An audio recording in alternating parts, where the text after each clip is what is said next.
सबसे पहले तो हम बात करेंगे आज इस शो के बारे में कि ये जो आपका शो है द वॉल्ट भारत शो, ये शो एग्जैक्टली क्या है? ये शो एक बहुत बड़ी अपॉर्चुनिटी है and I would say one of the life time opportunity है बिकॉज वॉल्ट अपने टाइम में सबसे बड़ा और सबसे फर्स्ट स्टार्टअप फंडिंग शो था।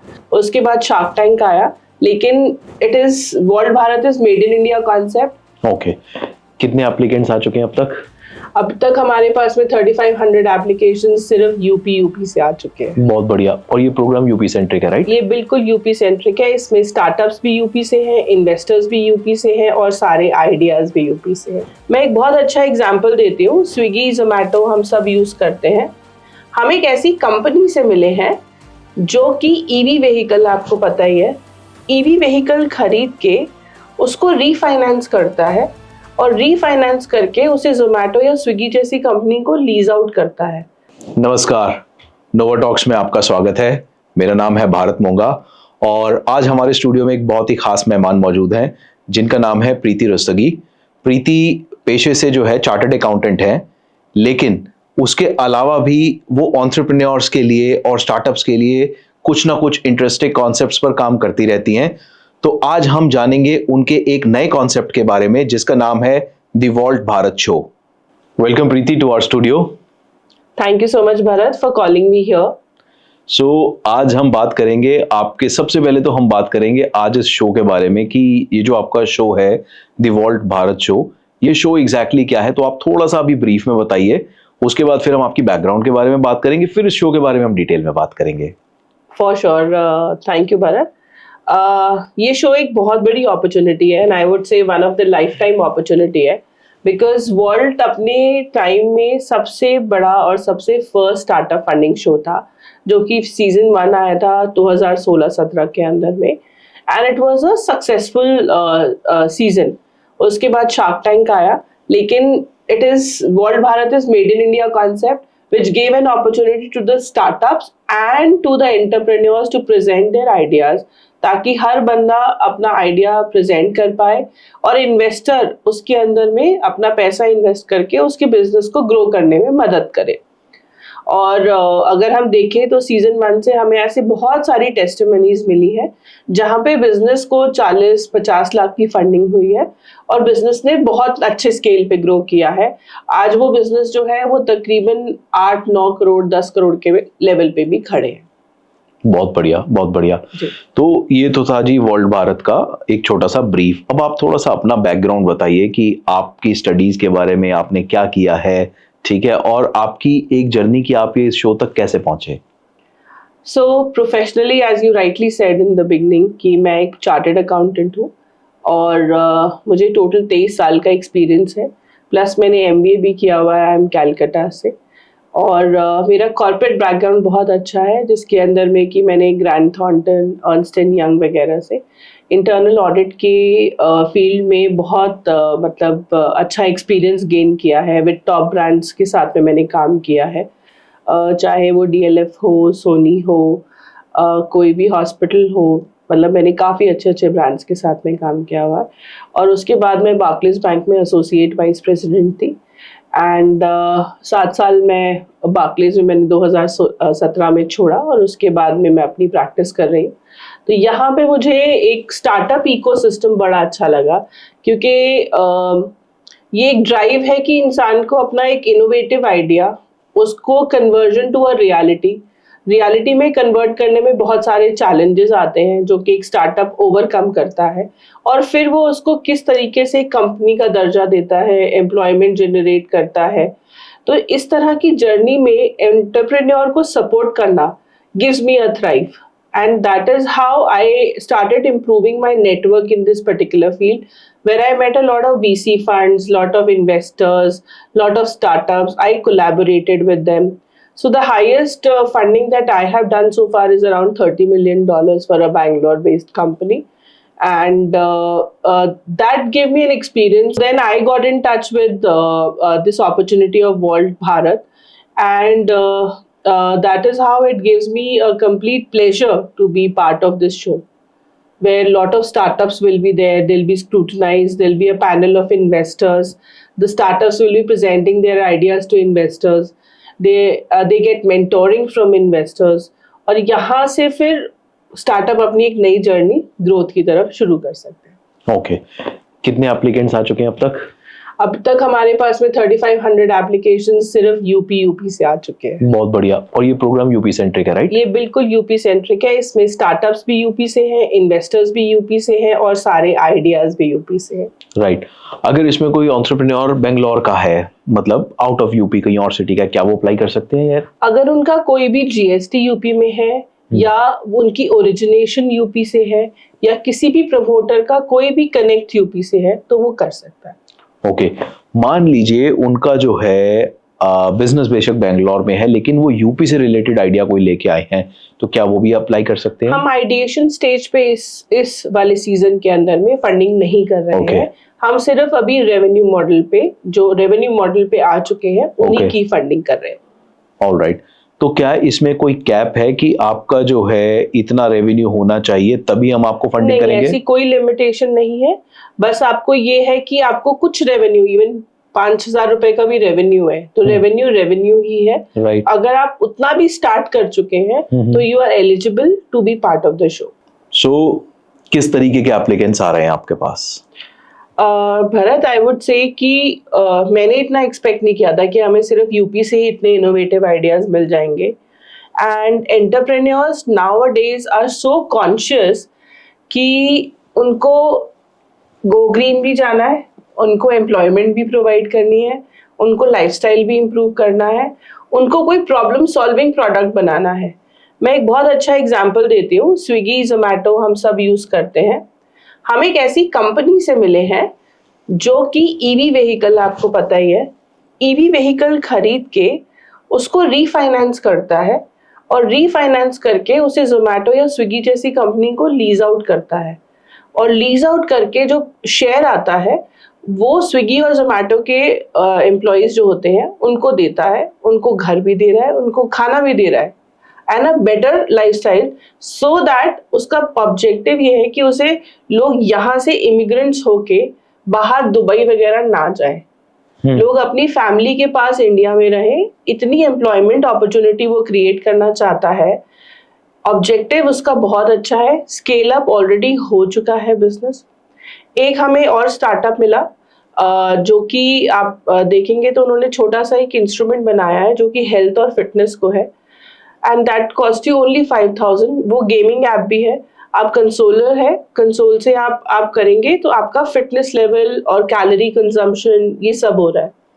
डेयरी फार्म्स वगैरह का देखा है, और उसमें भी उन लोगों ने इतना इनोवेटिव किया है कि they have improve the lifestyle and the standard of animal care. और वो ऐसा नहीं है कि जो मतलब वो अपने ही फार्म के देख रहे हैं, जो मतलब लोकल है, मतलब जो ऐसे रोड्स पे एनिमल घूम रहे हैं, गाय है, कुत्ते हैं जो कि सरवाइव नहीं कर पाते या उनको अर्थराइटिस हो जाता है, वो उनकी भी केयर करके और उन्हें एक बैक टू नॉर्मल लाइफ लेके आ रहे हैं।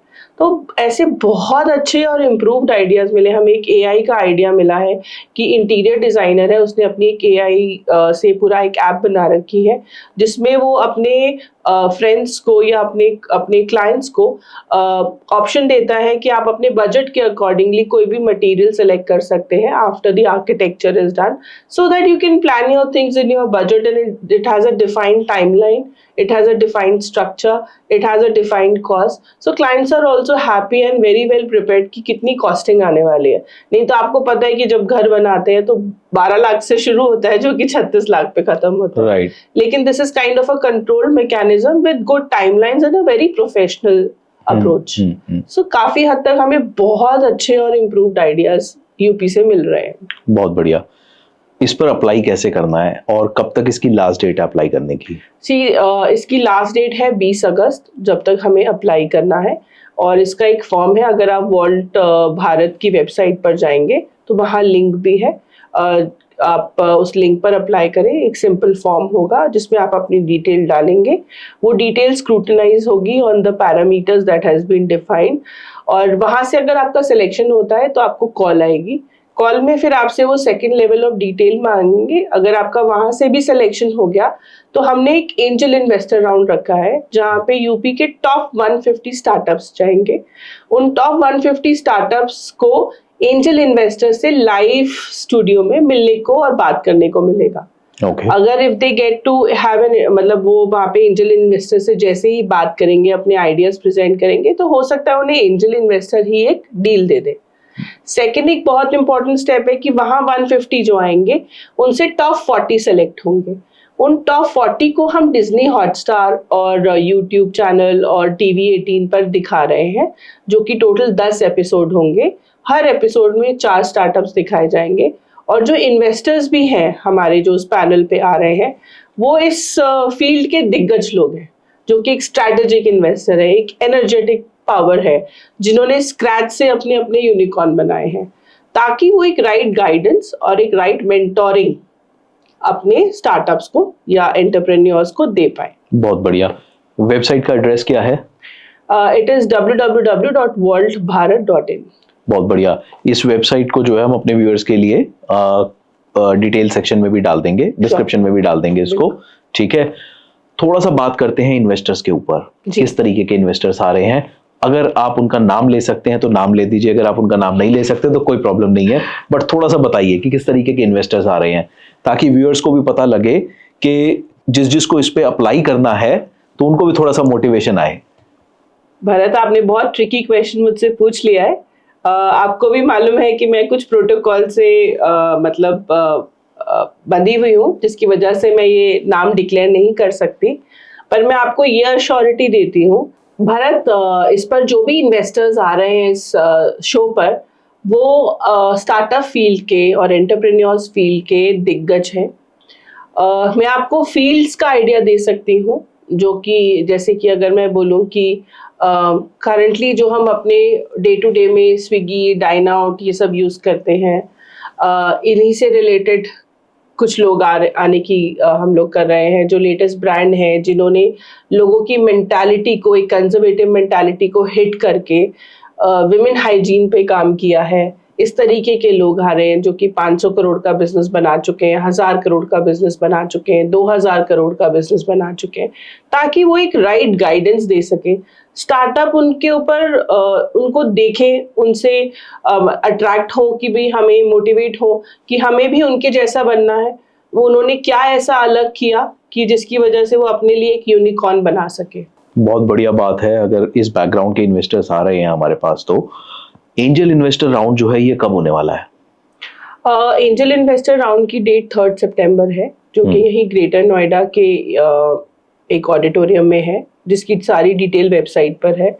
और अगर आप इस पर अप्लाई करते हैं और आप सेकेंड राउंड से क्वालिफाई होते हैं तो आपको 30,000 प्लस जीएसटी की फीस देनी पड़ेगी, और एक आपके साथ स्टार्टअप अग्रीमेंट होगा, जिसके बेसिस पे आप फिर थर्ड राउंड के अंदर जाएंगे, जहां आपको एंजल इन्वेस्टर से मिलने का मौका मिलेगा और आपको उनसे बात करने का मौका मिलेगा। अभी जब आप स्टूडियो में आए थे तो हमारी इससे पहले बात हो रही थी इस प्रोग्राम को लेके, तो ये प्रोग्राम जो है बहुत बड़े प्लेटफॉर्म के ऊपर जो है आने वाला भी है, ओटीटी प्लेटफॉर्म की अगर हम बात करें तो एक तो इसकी जो है फिर फाइनल राउंड कब होगा, शूटिंग कब होगी और किस प्लेटफॉर्म पर ये दिखाया जाएगा? जी देखिए, टॉप 150 में से 40 सेलेक्ट किए जाएंगे। उन 40 की सिलेक्शन हमारी 10 सितंबर तक खत्म हो जाएगी। उसके बाद में सब शूटिंग वगैरह स्टार्ट होगी और फिर शो लाइव जाएगा हमारा अक्टूबर के अंदर, अक्टूबर एंड में। और टोटल 10 एपिसोड होंगे, हर हफ्ते एक एपिसोड आएगा। तो जैसे कि अगर आपका मंडे या वेडनेसडे में डिज्नी हॉटस्टार पे आया तो थर्सडे को टीवी 18 पे आएगा, और यूट्यूब पे तो आपका ये मटेरियल अवेलेबल ही होगा। राइट। तो 10 एपिसोड आपके इसमें होंगे, इसका मतलब एक एपिसोड के अंदर कितने एंटरप्रेन्योर्स होंगे? ऑलमोस्ट 3 to 4 एंटरप्रेन्योर्स इसके अंदर होंगे। राइट। और ये अक्टूबर में होगा आपका लाइव। Very nice. तो आप दिवाली पर देखिए और फंड्स इंक्रीज करिए। बहुत बढ़िया, बहुत बढ़िया। तो ये तो रही हमारी इस प्रोग्राम की बात, जिसमें हमने काफी डिटेल में आपसे जाना कि इस प्रोग्राम में अप्लाई कैसे कर सकते हैं। वेबसाइट हमारी लाइव हो चुकी है। अब हम बात करते हैं थोड़ा सा इस प्रोग्राम की बैकग्राउंड के बारे में। राइट। प्रोग्राम के फ्रंट में तो सबको पता होता है कि प्रोग्राम चल रहा है और उस पर लोग अप्लाई कर सकते हैं।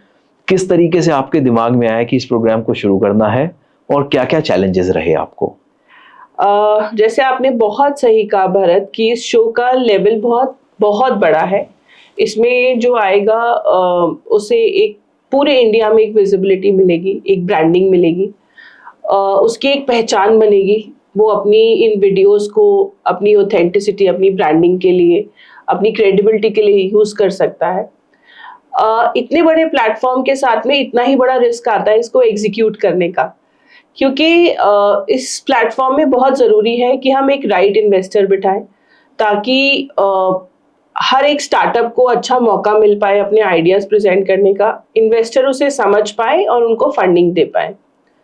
देखिए, शो पे आना कोई गारंटी नहीं है कि आपको फंडिंग ही मिलेगी, क्योंकि एक प्रमोटर को अपना प्रोडक्ट बेचना आना चाहिए। अगर तो उन्होंने अपना प्रोडक्ट बहुत अच्छा बेचा, अपनी डिटेल के बारे में, अपने प्रोडक्ट के बारे में, अपनी कंपनी के बारे में वो सब कुछ बता पाए, तो ऑब्वियस सी बात है कि इन्वेस्टर उनसे और 10 सवाल पूछेंगे और उसके बाद में वो प्रॉपर ड्यू डिलिजेंस होगा और उनको इन्वेस्टमेंट मिलेगी। लेकिन अगर कुछ स्टार्टअप्स ऐसे भी होते हैं जो शायद प्रमोटर्स को मतलब इन्वेस्टर्स को समझ नहीं आ पाते, ऐसे केस के अंदर में ये होता है कि स्टार्टअप्स के लिए एक लर्निंग हो जाती है, उनके लिए एक ब्रांडिंग हो जाती है कि एटलीस्ट वो शो पर आए, उन्हें एक मौका मिला अपने ब्रांड के बारे में दिखाने का, और हो सकता है उन्हें पैन इंडिया बहुत सारी डील्स आए, या पैन इंडिया उन्हें बहुत लोग अप्रोच करें उनके प्रोडक्ट के लिए। और इंटरनेशनली भी, क्योंकि डिज्नी हॉटस्टार की प्रेजेंस इंटरनेशनल भी है, हमारे बहुत सारे लोग इंटरनेशनल में भी प्रेजेंस रखते हैं, तो वहाँ से भी उनको कुछ क्वेरीज आए, उनके लिए कुछ बिजनेस आए। यूजुअली अभी तक जो देखा गया है, इस तरह के प्लेटफॉर्म पे जो भी लोग आते हैं, प्लेटफॉर्म की सक्सेस से उनकी खुद की जो सेल इंक्रीज है वो ऑलमोस्ट 4 to 5x होती ही होती है। तो एक ब्रांड को इस शो पे, इस प्लेटफॉर्म पे लाने का मतलब ही यही है कि उसे हर तरीके से बेनिफिट हो। पहला कि उसे फंडिंग मिले, और दूसरा कि उसको एक विजिबिलिटी मिले, उसको ब्रांडिंग मिले, और तीसरा वो एक बहुत अच्छे इन्वेस्टर की मेंटरशिप में आगे ग्रो कर सके। बहुत बढ़िया। जो एंटरप्रेन्योर्स या स्टार्टअप्स इसके ऊपर अप्लाई करेंगे, उनको आप क्या कहना चाहेंगे? उनके लिए क्या टिप्स हैं? मैं उन्हें यही कहना चाहूंगी कि आप को अगर लगता है कि आपका आइडिया इतना क्रिएटिव है, इतना यूनिक है, जो कि कोई ना कोई एक बहुत बड़ी प्रॉब्लम सॉल्व कर रहा है, या जिसका स्केल अप होना बहुत अच्छा है, या वो ग्रो करना बहुत अच्छा है, तो आपको ज़रूर अप्लाई करना चाहिए। बिकॉज वॉल्ट एक बिल्कुल मैं बोलूँगी निष्पक्ष, जो आप बोलते हैं कि अनबायस्ड प्लेटफॉर्म है, जिसमें हम ब्रांड की, प्रोडक्ट की ऑथेंटिसिटी को देख रहे हैं, उसकी ग्रोथ की स्ट्रैटेजी को देख रहे हैं, वो कितना स्केल अप कर सकता है, उसी के हिसाब से हम उसको आगे बढ़ा रहे हैं, ताकि उसको एक राइट डायरेक्शन मिले, सही वक्त पे फंडिंग मिले, ताकि वो अपने बिजनेस को आगे बढ़ा सके। सो प्रीति, किसी ने, कैंडिडेट ने अप्लाई किया, ठीक है, उसका जो है एंजल इन्वेस्टर राउंड भी क्लियर हो गया, फाइनल राउंड में भी पहुंच गया, सब कुछ हो गया, फंडिंग मिल गई। अब फंडिंग मिल गई उसको, फंडिंग मिल जाने के बाद व्हाट नेक्स्ट? अब जो है उसको क्या करना चाहिए आगे, उसके लिए आप क्या बोलेंगे? एक्चुअली क्या है कि देखिए, स्टार्टअप इकोसिस्टम है तो बहुत पुराना, लेकिन अभी भी लोग इसको समझने की कोशिश कर रहे हैं। लोगों को सिर्फ ये लगता है कि इक्विटी आना मतलब फ्री का पैसा आना, जबकि ये थोड़ी सी, मैं बोलूँगी कि समझ का थोड़ा मतलब कम फेर है। समझ का फेर है, बिल्कुल। और समझ का फेर इसलिए है कि इक्विटी सबसे महंगा फंड होता है। अगर आपका बिजनेस आगे बढ़ गया तो आपको उसका डबल ट्रिपल भी अपने इन्वेस्टर को देकर उसको एग्जिट देना पड़ता है। तो जो भी स्टार्टअप्स इस फोरम पे आ रहे हैं, सबसे पहले वो अग्रेसिव होने चाहिए, और दूसरी बात प्रॉमिसिंग होने चाहिए, क्योंकि ऐसा ना हो कि फंड को देख के वो अपना फोकस भूल जाए।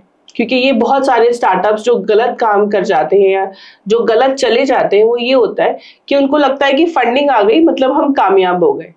बट फंडिंग एक स्टेप है, जिसके आगे अब आपने जो प्रॉमिस किया है उसको एग्जीक्यूट करना है। अगर आप उसको एग्जीक्यूट नहीं कर पाए तो वो फंडिंग बेकार है। तो इसीलिए काफी सारे आपने देखा होगा कि 100 में से तकरीबन 90 स्टार्टअप वो फेल हो जाते हैं। क्यों? क्योंकि वो एक तो मार्केट सर्वे नहीं करते, प्रोडक्ट की वायबिलिटी नहीं देखते, और फंडिंग आते ही वो समझते हैं कि ये हमारी सक्सेस है, जबकि ये सक्सेस नहीं है, ये एक सपोर्ट है खाली। सक्सेस तो भी बहुत दूर है, क्योंकि आपने जो 5x सेल डिक्लेयर करी होगी इन्वेस्टर को, that is one of the success points. उसको पहुंचने से पहले किसी भी स्टार्टअप को रुकना नहीं चाहिए, फोकस रहना चाहिए, पैसों को बहुत सोच समझ के राइट पीपल पे खर्च करना चाहिए, राइट रिसोर्सेज पे खर्च करना चाहिए। तो ये एक स्टार्टअप के लिए बहुत बड़ी लर्निंग है जो उसको हमेशा याद रखनी चाहिए। ऐसा ही एक स्टार्टअप था जो मैंने आपको बताया कि लोग स्टार्टअप प्लेटफॉर्म को कब समझते हैं। उन्होंने बोला कि मैडम हम आपके प्लेटफॉर्म पे आ तो जाएंगे, लेकिन आप हमें प्रॉमिस करिए कि आप हमें फंडिंग दिला देंगी।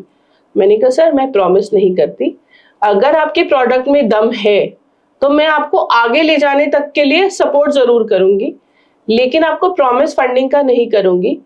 क्योंकि देखिए हर एंटरप्रेन्योर ना अपने ब्रांड की प्रमोशन और एडवर्टाइजिंग खुद ही कर सकता है, राइट? मतलब हमारे बच्चे के बारे में सबसे ज्यादा हम ही जानते हैं। So for any entrepreneur, any business that they are doing is their own baby. So they have to explain their baby in such a manner कि आपको इन्वेस्टर का अटेंशन सीक करना है, इन्वेस्टर को ये समझाना है कि मेरा ब्रांड और मेरा प्रोडक्ट बहुत प्रॉमिसिंग है, और मैं जो अभी तक करता आया हूँ वो एक सक्सेस पाथ था, आगे आने वाला सक्सेस पाथ बहुत ही प्रॉमिसिंग है। अगर आप इस तरह की कन्विक्शन इन्वेस्टर को दे पाए तो ऑब्वियस सी बात है कि इन्वेस्टर आपके बैकग्राउंड को समझ के, आपकी ग्रोथ को समझ के, आपके नेचर को समझ के, आपके बिजनेस को समझ के आप में जरूर इन्वेस्ट करेगा। तो ऐसा काफी सारे स्टार्टअप्स मेरे पास आते हैं जो कि स्पेसिफिकली वो मुझे कहते हैं कि आप मुझे फंडिंग प्रॉमिस करिए। वर्ल्ड शो फंडिंग प्रॉमिस करने के लिए नहीं है, बट आपको एक प्लेटफॉर्म देने के लिए है कि आप एक अपने मतलब एक रोजमर्रा के जीवन में आप किसी भी इतने बड़े इन्वेस्टर से नहीं मिल सकते, लेकिन इस प्लेटफॉर्म पे आप 6 इन्वेस्टर से मिल रहे हैं जो कि आपको मौका नहीं मिलेगा। डिज्नी हॉटस्टार पे आ रहे हैं जिसकी 120 मिलियन की व्यू है, और आप टीवी 18 पे आ रहे हैं, आप यूट्यूब पे आ रहे हैं। तो आप ये सोचिए कि आपने अपनी ब्रांडिंग जिसको आप 5 या 6 करोड़ में खर्च करके लेते, वो शायद आपको इस इजी प्लेटफॉर्म से बहुत आसानी से कम कीमत में मिल रहा है।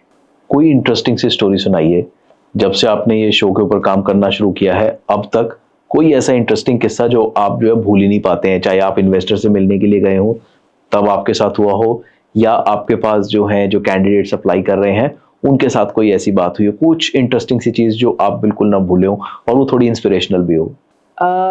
भरत आपने बहुत अच्छा सवाल मुझसे पूछा, और मैं आपको बताऊंगी कि इस जर्नी के दौरान मैं बहुत सारे स्टार्टअप्स और बहुत सारे इन्वेस्टर्स से मिली, और इन्वेस्टर्स में कुछ इतने दिग्गज इन्वेस्टर्स जो कि हमारे लिए एक पायनियर टर्म रखते हैं। जब मैं उनसे मिली तो आई वॉज रियली इम्प्रेस्ड कि उन्हें अपने उस मतलब वो कंपनी होगी अराउंड 30,000 करोड़ की कंपनी है, इंडिया की ही बनी हुई कंपनी है जिसकी प्रेजेंस इंडिया में भी है और बाहर भी है।